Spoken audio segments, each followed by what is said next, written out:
최근 출생률 반등이 우리 사회의 새로운 화두로 떠오르고 있습니다. 국가데이터처가 발표한 통계에 따르면 지난해 출생아 수는 25만 4,500명으로 전년보다 6.8% 증가했고 합계 출산율은 0.8명으로 4년 만에 반등했는데요. 일각에서는 이러한 결과를 정부의 저출생 대책 성과로 연결짓기도 합니다. 그런데 출생률 반등이 우리 사회에 어떤 의미를 갖는지는 조금 더 깊이 들여다볼 필요가 있습니다. 출산과 육아의 무게를 실제로 감당하고 있는 여성들의 삶도 과연 함께 반등한 걸까요? 오늘 EUBS의 대담한 대화 첫 번째 에피소드에서는 우리 학교 여성학과 백경은 교수님과 사회학과 최혜원 학생 함께 모시고 이야기 나눠보겠습니다. 안녕하세요. 네, 반갑습니다. 저는 이대에서 여성학 강의를 하고 있는 백경은이라고 합니다. 안녕하세요. 저는 이화여자대학교에서 사회학 공부하고 있는 최예원이라고 합니다. 이번 출생률 반등을 중위소득 이상인 가구와 고용이 안정적인 직장 가입자가 주도한 것으로 나타났는데요. 반면 저소득층 가구는 상대적으로 정책 체감도가 낮았다고 합니다. 결혼과 출산이 어느 정도 경제적 기반을 갖춘 가구에서만 가능한 이야기가 되는 것 아니냐는 의견이 있는데요. 이러한 출산의 계층화 현상, 교수님께서 어떻게 보고 계시는지 궁금합니다. 네, 저도 출생률이 반등한 걸 보고 좀 반갑기도 했지만 또 한편 우려되는 지점들도 있었는데 일단 코로나 시기에 있으면서 혼인을 하지 않았던 가구들이 코로나가 끝나면서 혼인 건수가 증가한 것이 또 반등에 어떤 영향을 미친 부분도 있는 것 같고 지금 반등이 이루어졌다라고는 하지만 여전히 1 미만이죠. 출산율의 반등 자체가 정말 지속적인 트렌드가 될 것인가에 대해서는 좀 두고 봐야 될 이야기인 것 같고 그리고 말씀해 주신 것처럼 계층화라는 문제가 가장 큰 문제인 것 같습니다. 이런 결과가 나타난 게 결국은 출산율을 반등하는 데 있어서 그 기존에 있었던 정책의 설계 자체가 특정한 계층에 유리한 방식으로 편향적으로 설계되었다라는 것에 대해 우리가 좀 관심을 가져야 될 것 같고 어떻게 보면 소득의 불평등도 굉장히 중요한 문제이지만 기본적인 인간 삶에서 내가 원하는 만큼의 자녀를 낳고 또 내가 사랑하는 사람과 잘 살아갈 수 있는가 이런 기본적인 권리의 보장 자체가 어떻게 보면 소득에 의해서 제한이 이루어진다라고 볼 수 있기 때문에 이러한 계층화과에 대해서는 앞으로 좀 더 많은 그런 탐구가 필요한 것 같습니다. 결국 지금의 출산은 경제적 여유가 뒷받침되어야만 선택이 가능한 영역이 되었다는 말씀이시군요. 연구에 따르면 출산 후에 일할 수 있을 것이다 라고 느낄수록 아이를 낳겠다는 의향이 높아지고 반대로 경력이 끊길 것 같다고 생각하면 출산 의향이 낮아진다고 합니다. 어떻게 보면 너무 당연한 이야기 같기도 한데요. 결국 지금 우리 사회에서 출산이 여성에게 경력 단절과 같은 말로 받아들여지고 있는 것 아닌가 싶기도 합니다. 취업을 앞둔 그리고 앞으로 일경력을 쌓아나갈 청년의 입장에서는 실제로 어떻게 느끼고 계시는지 궁금합니다. 아무래도 점점 취업이 어려워지고 있고 지금 현재 상황에서도 취업이 워낙 어렵잖아요. 이런 상황에서 경력 단절이라는 게 가능성이라도 있다는 점은 정말 큰 리스크로 다가온다고 생각을 하고 이런 상황에서 제 주변만 본다고 하더라도 출산 생각하지 않는 느낌이 큰 것 같아요. 다들 취업을 어떻게 하고 이것을 어떻게 이어나갈까에 대해서 굉장히 걱정이 큰 느낌이 듭니다.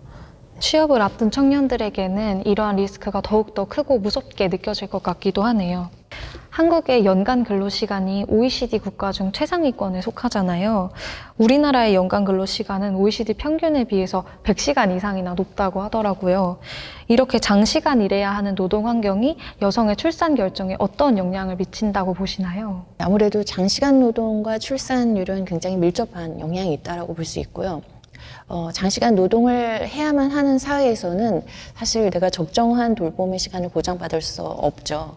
그렇기 때문에 아이를 낳더라도 만약에 내가 아이를 직접 돌볼 수 있는 시간이 부족하고 그리고 그 아이 입장에서도 사실 기관에서 하루에 12시간 이상을 머물러야 된다라고 하면 부모 입장에서는 아이를 더 추가적으로 출산하지 않게 될 확률이 높고요.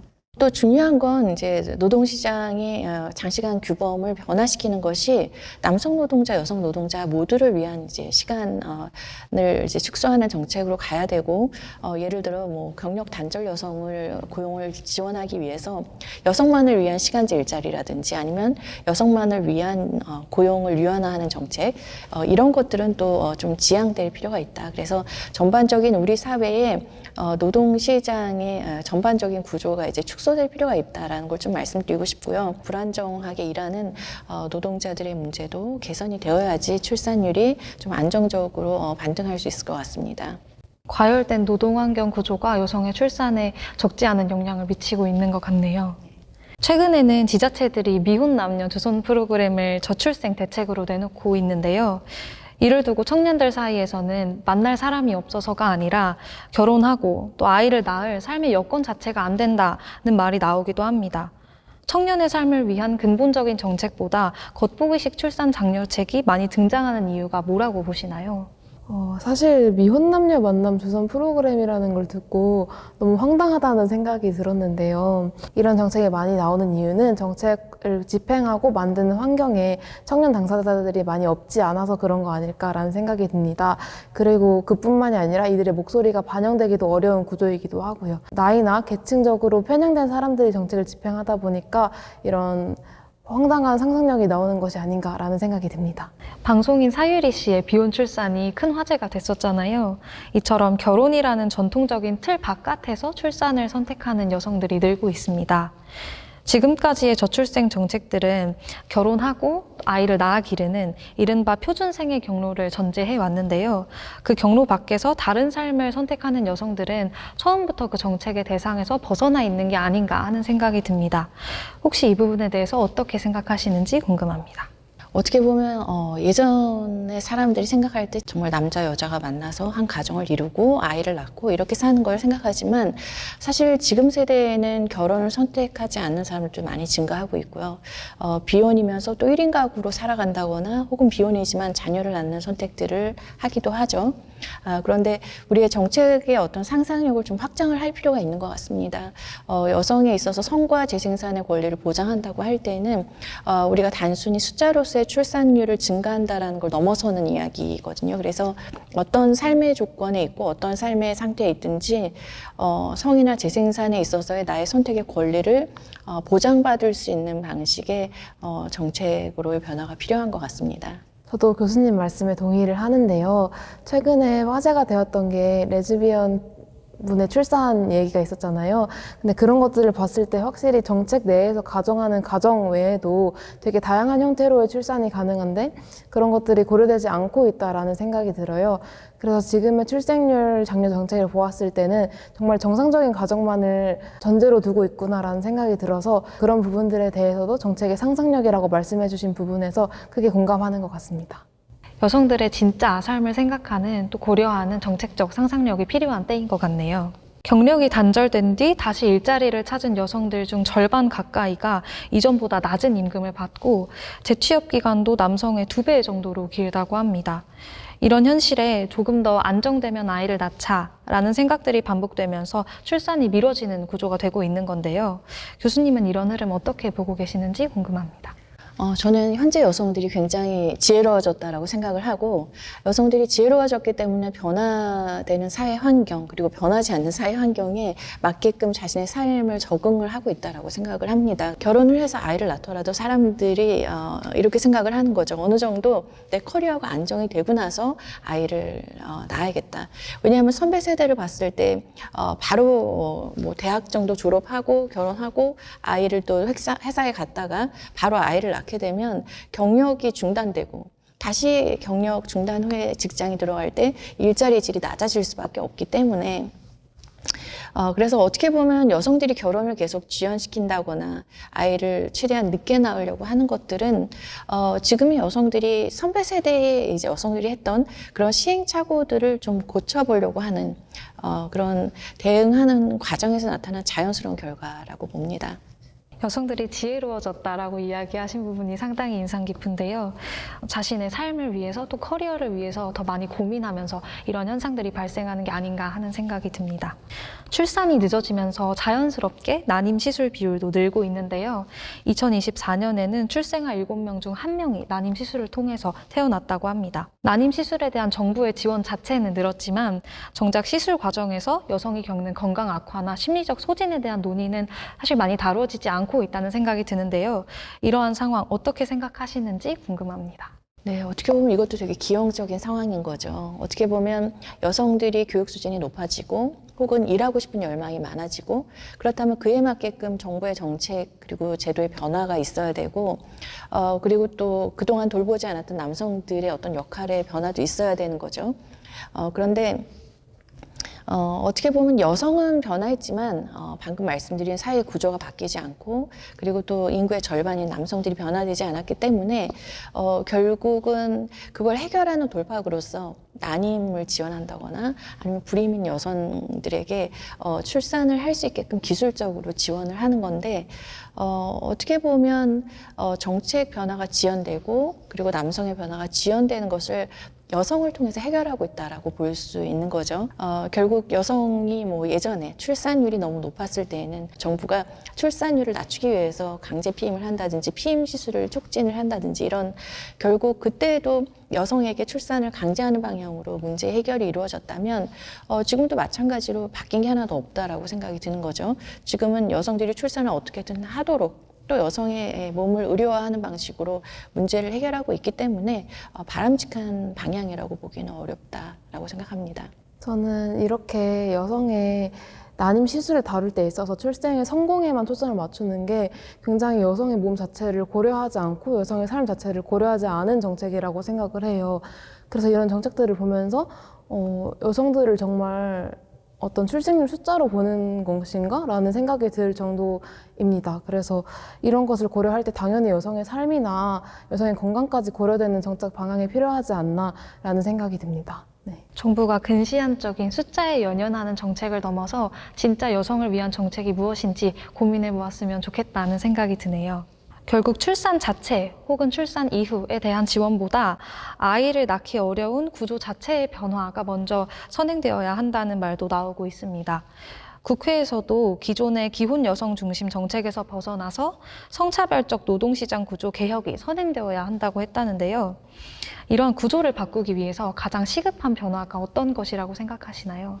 어떻게 보면 우리의 어떤 가치 구조를 먼저 변화시킬 필요도 있는 것 같아요. 우리가 그동안 한국 사회가 굉장히 발전이 필요한 그런 단계였었죠. 그래서 잘 살아보세 뭐 아니면 새마을 운동 이런 걸 하면서 경제 성장이 굉장히 매진을 하던 때가 있었죠. 정말 산업 여건으로 남성들이 어떤 근대화에 기여하는 그런 것들이 정책의 중심에 있었다면 그때는 어떻게 보면 그림자 영역에서 여성들이 이 돌봄이라는 것을 그림자 노동으로 해결을 해줬었는데 그러한 문제들이 전혀 수면에 드러났지 않고 이제 여성들이 교육 수준이 높아지고 일을 하러 나오면서 이 돌봄 문제가 수면에 떠오른 거잖아요. 그래서 돌봄이 그림자 노동으로 이루어지다가 이제 공적 영역의 공적 정책으로서 드러나게 되는데 아직도 굉장히 부족한 부분이 많은 거죠.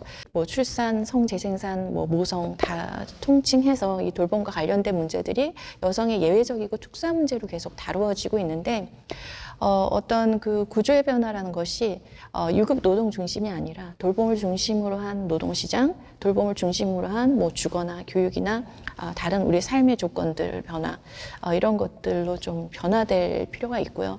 그래서 구조의 변화라는 게 되게 막연하게 들릴 수도 있지만 기존에 우리가 성장 중심으로 살았던 삶을 그 성장 이교에서 더 중요한 돌봄이라는 것에 대한 어떤 문제로 좀 초점을 옮겨가는 우리의 우선적 가치의 중요성을 좀 옮겨가는 그런 변화들이 필요한 것 같습니다. 숫자보다 돌봄에 초점을 맞추는 사회가 되면 여성뿐만 아니라 모든 사람들의 삶의 질이 조금 더 상승하지 않을까 하는 생각이 듭니다. 그럼 이런 구조 속에 있는 청년의 입장에서는 어떠한 변화가 가장 먼저 필요하다고 보시는지도 궁금합니다. 청년의 삶 자체를 먼저 고려하는 정책 변화가 필요하다고 봅니다. 정책의 변화가 하나, 두 개의 변화를 얘기하는 것이 아니라 패러다임 전체가 청년의 삶에 초점을 맞추는 것이 필요하다고 생각을 하는데요. 너무 문제가 많잖아요. 주거 문제라든지 어떤 취업 문제라든지 이런 것들이 먼저 해결되어야지 그 다음에 출산도 고려 사항이 될 수 있는 것이 아닐까라는 생각이 듭니다. 프랑스는 인구 정책이라는 말 대신 성평등과 주거 안정을 아우르는 가족 정책이라는 말을 쓴다고 합니다. 저출생을 인구 숫자의 문제가 아니라 삶의 질에 관한 문제로 접근을 한다고 하는데요. 만약 우리나라 정책의 목표가 지금처럼 출생률 제고 그 자체에만 집착하는 것이 아니라 여성 그리고 청년의 삶의 조건을 보장하는 방향으로 바뀐다면 청년들에게 출산이라는 선택지가 지금과는 조금 다르게 느껴질까요? 우선 청년 입장에서는 훨씬 존중받는다는 느낌을 받을 것 같아요. 일단 지금 너무 숫자에 집중하는 것 같은 느낌을 많이 받고 출생을 하지 못하는 여성은 여성이 아닌가라는 느낌을 많이 받을 수 있는 정책 방향성이라고 생각이 듭니다. 그래서 이런 식으로 존중받는다는 느낌이 들고 어떤 인간도 모두 사람으로 다 존중받는다는 느낌을 받는 사회로 우리가 갈 수 있을 때 출생이라는 것도 정말 인생에서 하나의 선택지로서 고려될 수 있지 않을까라는 생각이 듭니다. 지금까지 저출생은 늘 해결되어야 할 문제로 이야기되어 왔는데요. 한편에서는 여성의 교육 수준이 높아지고 사회 참여가 확대되면서 나타나는 자연스러운 변화가 아니냐는 시각도 있더라고요. 이런 시각에 대해서는 어떻게 생각하시는지 궁금합니다. 여성들이 교육을 더 받게 되면서 이전에 정말 어머니, 할머니 세대에는 7명, 10명씩도 나왔었죠. 근데 이제 교육 수준이 높아진 다음에 여성들이 그런 결정은 하지 않는다라는 거죠. 자신이 원할 때 원하는 만큼, 원하는 수만큼 자녀를 이제 계획해서 출산을 하게 되는 거기 때문에 이전에 비해서 과도한 출산율보다 이제 낮아지는 것은 당연한 어떤 결과라고 볼 수 있고요. 근데 한국 같은 경우는 1 미만으로 이제 떨어졌기 때문에 인구수가 감소하는 인구 절벽으로까지 가기 때문에 이제 문제가 되는 부분인데 한국 같은 경우는 어떻게 보면 이 출산율의 문제가 두드러진 게 더 좋은 기회라고 볼 수 있을 것 같아요.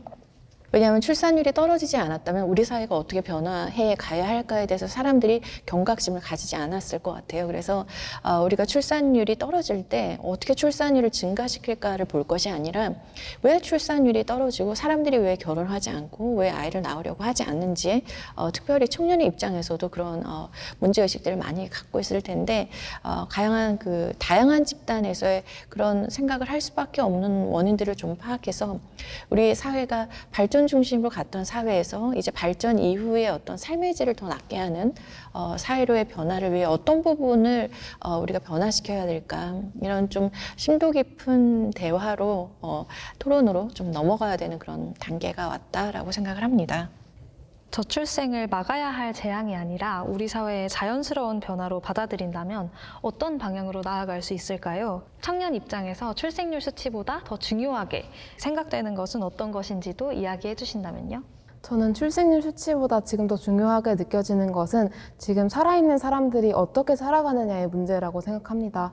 사실 인구 문제라고 생각하지만 너무 많은 사람들이 죽고 있다고 느껴집니다. 자살을 선택하는 사람들이 많다고 하잖아요. 살아있는 사람들이 살아가기 적절한 것이 아니라는 것을 보여주는 수치가 아닌가라는 생각이 듭니다. 지금 살아있는 사람들이 모두 존중받는다는 느낌을 받고 어떤 이런 사람들이 살아가기 위한 최소한의 삶의 조건이 보장될 때 이 다음에 어떤 것들도 고려될 수 있지 않을까라는 생각입니다. 네. 청년들, 그리고 우리 사회의 모든 사람들을 위한 최소한의 삶의 조건이 보장될 때 출생률은 어쩌면 자연스럽게 따라오는 결과가 되지 않을까 하는 생각이 들기도 하네요. 오늘 대담을 통해 출생률 반등, 숫자 너머의 이야기를 살펴봤습니다. 두 분 모두 다양한 이야기 나누어 주셔서 정말 뜻깊은 시간이 된 것 같습니다. 마지막으로 하고 싶은 말씀 있으실까요? 출생률이라는 숫자를 넘어 그 삶의 질을 생각하는 것도 너무나 중요한 것 같고, 혹은 또 다른 숫자들도 좀 생각을 해주셨으면 좋겠어요. 어떻게 보면 태어나는 것도 중요하지만 어떻게 존엄하게 죽을까도 중요한 문제잖아요. 그래서 그러한 태어난 사람들, 그리고 죽어가는 사람들, 아니면 이 돌봄이 필요한 사람들을 돌보는 돌봄 노동자의 임금의 문제라든지 이런 문제들도 좀 관심을 가져주셨으면 좋겠고, 출생률을 뛰어넘어 우리가 새로운 사회로 어떻게 나아갈까에 대해서 계속 더 많은 고민을 좀 해야겠다라는 생각을 저도 해보는 뜻깊은 시간이었습니다. 저도 정말 좋은 이야기 들을 수 있어서 좋았는데요. 인간들이 어떤 조건에서 사람이 되는가를 다시 이야기하고 싶습니다. 우리가 모두 똑같은 인간이지만 모두 똑같이 사람으로 존중받지 못하고 있다라는 것이 이 출생률 정책을 볼 때도 나타나는 것이 아닌가라는 생각이 듭니다. 그래서 우리가 어떤 조건 없이도 사람으로 태어났으면 사람으로 인정받을 수 있고 그 자리를 보장받을 수 있는 사회로의 전환이 필요하다라는 말씀을 마지막으로 드리고 싶습니다. 말씀해주신 것처럼 출생률 수치를 넘어서 우리 사회 구성원 모두가 존엄한 삶을 보장받을 수 있는 환경을 고민해보는 것이 가장 중요한 과제가 될 것 같습니다. 지금까지 백경은 교수님, 최혜원 학생과 함께 이야기 나누어 봤습니다. 함께 해주셔서 감사합니다.